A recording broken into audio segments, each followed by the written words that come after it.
ఏనుగులు మందలొచ్చి మామూలుగా ఏనుగుల్లో ఆడ ఏనుగులే మందలుగా ఉంటాయి. మగ ఏనుగు ఒంటరిగా ఉంటుంది.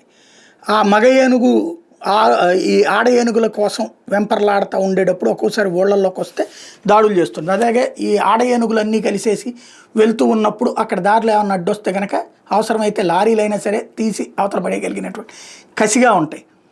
వాటి గురించి విన్నాం, చూసాం.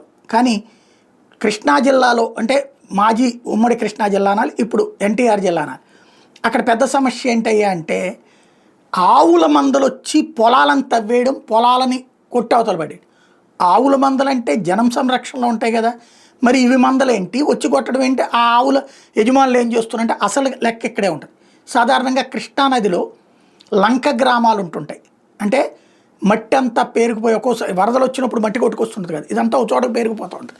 ఓ చోట చేరిపోయేటటువంటిదంతా ఒక లంక గ్రామం అంటారు అనమాట. ఇప్పుడు భవానీ ఐలాండ్ అంటే అట్లాంటి లంక అనమాట. ఇట్లాంటి లంకలు ఉంటాయి ఈ చంద్రపాడు ఈ ప్రాంతాలు. ఈ లంకల్లో మొదట చిన్నదిగా ఉండి అది అట్లా పెరిగిపోయి, ఎందుకంటే ఒక చోట పేరుకున్నప్పుడు మిగతా మట్టి అయినా ఎప్పుడైనా సరే అక్కడికే వచ్చేసారు. ఇసుక మట్టి అంతా అక్కడికి చేరుతుంటుంది. అక్కడ ఈ పచ్చగడ్డి ఇవన్నీ పెరుగుతూ ఉంటాయి, ముళ్ళ కంపలు పెరుగుతూ ఉంటాయి, చెట్లు పెరుగుతుంటాయి, అన్ని రకాలు పెరుగుతూ ఉంటాయి. ఒకప్పుడు మీకు ఈ అమరావతి నుంచి విజయవాడ దాకా స్టీమర్లు ఉండే. ఈ దారిలో లంక గ్రామాలకు వెళ్ళి అక్కడ ఈ జామ, సపోటా ఇట్లాంటివి పండించేవాళ్ళు, రకరకాల పంటలు పండించేవాళ్ళు. అక్కడ ఆ పండించినవి తీసుకొచ్చి విజయవాడలో అమ్ముతూ ఉండేవాళ్ళు. ఇప్పుడున్నటువంటి కనకదుర్గ గుడికి వెళ్ళేటటువంటి చోట ఉండే ఆ ఘాట్ రోడ్డు స్టార్టింగ్లో ఉండేటటువంటి పాయింట్ ఏదైతే ఉందో వాటర్ ప్యూరిఫికేషన్ ప్లాంట్ పక్కన ఉండేది ఒకప్పుడు పడవల రేవు అంటారనమాట. పడవల్లో అట్టించి వచ్చేవాళ్ళు అమరావతి నుంచి. అట్లాగే చాలామంది కూడా ఈ సామాన్లు కూడా అట్లా తెచ్చుకొచ్చి అక్కడ అమ్ముతుండేవాళ్ళు. అన్ని రకాల వ్యవసాయ ఉత్పత్తులు లభిస్తూ ఉండే అమరావతి నుంచి ఇటుకి.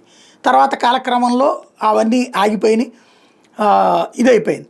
అయితే అట్లాగ వదిలేశాక అవి కాస్త చెత్తగా తయారైపోయినాయి ఆ ప్రాంతాల మధ్యలో ఉన్నట్టు లంకలు.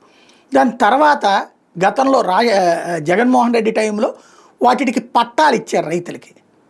పట్టాలు ఇస్తే ఈ చెత్తంతా తీసేసి వాటిల్లో సుబాబులని, అంటే అక్కడ మనుషులు ఉండలేరు కాబట్టి మనుషులు లేని చోట పండే పంటలు ఏవైతే ఉంటాయో అట్లాంటివి వేసుకొచ్చారు, భారీ చెట్లు.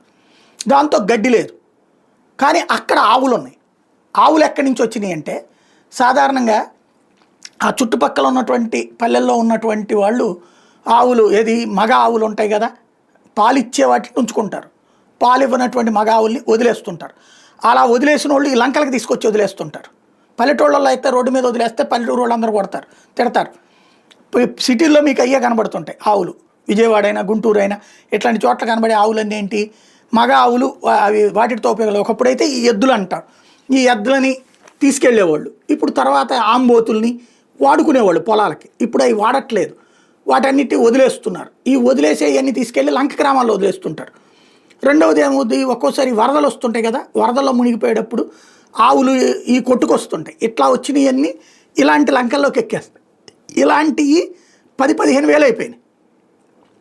వీళ్ళు ఏం చేస్తున్నారు, ఈ పొలాలు తీసుకున్నటువంటి వాళ్ళు అక్కడ సుబాబుల తోటలతో పాటు కొన్ని పండ్ల తోటలు అట్లాంటివి చేస్తున్నారు. అక్కడ అన్ని రకాల అద్భుతంగా పడుతాయి. ఎందుకంటే ఒక పక్కన నీళ్లు ఉండే, ఇంకో పక్కన సారవంతమైన మట్టి, చక్కటి పంటలు పండుతాయి. తోటలు వేస్తే ఇప్పుడు ఆ తోటల్ని వీటికి గడ్డి ఉండట్లేదు. అక్కడ గడ్డి లేకపోయేటప్పటికి మరి ఏమో సుబాబుల తోటలు, ఏమో ఈ తోటలు, మరి వాటికి గడ్డి ఎవరు పెడతారు? అవి మా బాధ్యత కాదని వీళ్ళు అనుకుంటారు. వాస్తవంగా అది అటవీ శాఖ పరిధిలోకి వస్తుంది. అటవీ శాఖ పట్టించుకోవట్లేదు వాటిని. ఇరిగేషన్ శాఖది అంటది అటవీ శాఖ. ఇరిగేషన్ శాఖ ఇది అటవీ శాఖ వాళ్ళు మాది కాదంటారు. ఎవరూ పట్టించుకోరు. దానికి అభయారణ్యాల కింద ప్రకటించరు. దాంతో సమస్య అయిపోతుంది. మీకు ఇప్పుడు కడప జిల్లాలో రివర్స్ వాటర్ వచ్చేటటువంటి సోమశిల కానీ అక్కడ ఉండేటటువంటి అడవుల కిందనే ప్రకటించి వన్యప్రాణుల సంరక్షణ కింద ప్రకటిస్తే అక్కడ గడ్డి అవన్నీ ఉంటాయి, అక్కడ అన్ని రకాల జంతువులు కూడా ఉంటుంటాయి. అట్లాగే ఇక్కడ కూడా వదిలిపెడితే జింకలు గట్రా అట్లాంటివన్నీ కూడా వస్తాయి, కానీ పట్టించుకోలేదు. ఇప్పుడు ఆవులకి మేత కరువు అయ్యి ఆ ఊళ్ళ మీద పడి అవన్నిటిని కూడా ఆ లంక గ్రామాల్లో ఉన్నటువంటి తీసేస్తున్నాయి. మొన్న అక్కడ ఉన్న సౌమ్య నందిగామ ఎమ్మెల్యే అసెంబ్లీలో కూడా ప్రస్తావించినప్పుడు ఆ వీడియోలు కొన్ని ఛానళ్ళు కూడా హైలైట్ చేసినాయి. ఇప్పుడు అది పవన్ కళ్యాణ్ తలచుకుంటే సాధ్యం. ఒకటి పంచాయతీరాజ్ శాఖ మంత్రి ఆయనే, అటవీ శాఖ మంత్రి ఆయనే.